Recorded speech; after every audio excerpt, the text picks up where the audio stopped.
Hello everyone.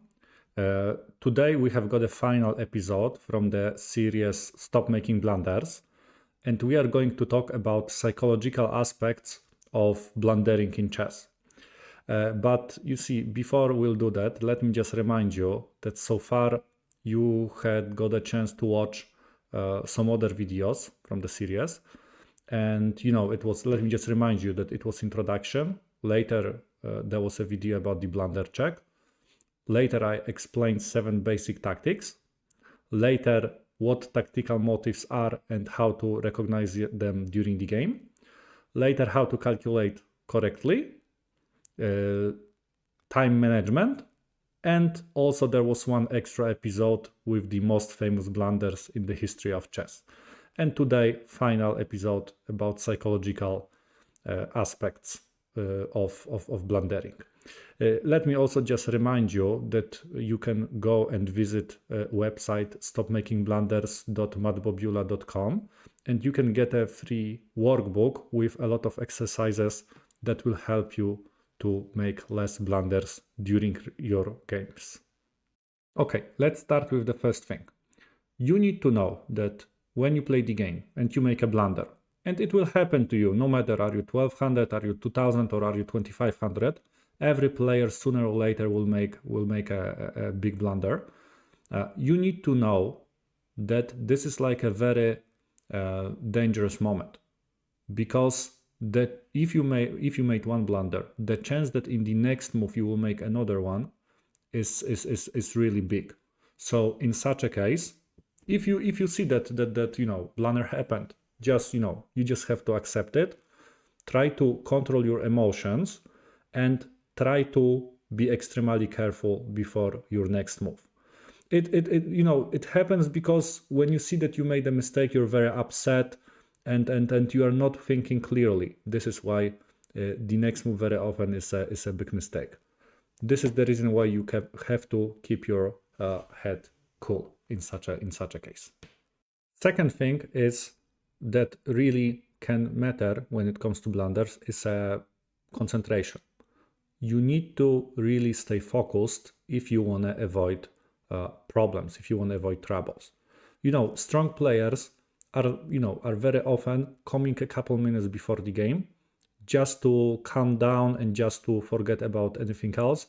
So they are just concentrating on the game that is coming. And you don't have to, in this time, you don't have to think about your preparations or lines or other strategies. You just really need to forget about anything else. So you can focus 100% on the game that is coming. And if you play online, a good idea is also to turn off your mobile phone, or make sure that nothing will distract you when you play the game. Because very often it happens that you are distracted, or someone talks to you when you play online game, or you are responding on Messenger or something, and then you make a blunder.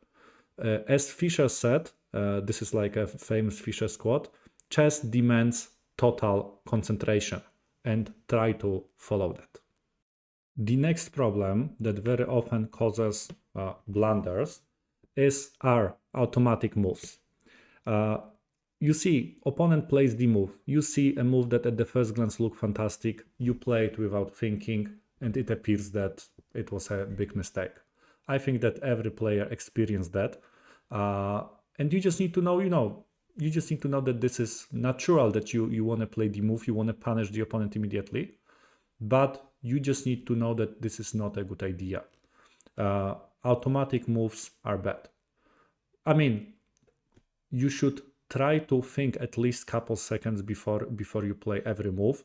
Make sure that this is not a trap. Make sure that your move is 100% correct. And I think it was Emanuel Lasker who said, you see a good move, that's good, but try to look for a better one.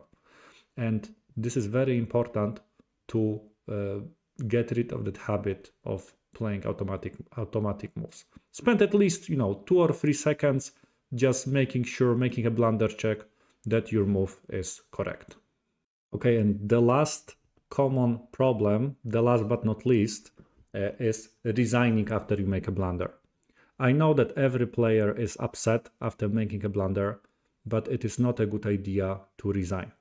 I believe it was Tartakover, another quote of Tartakover. He has got a lot of famous quotes.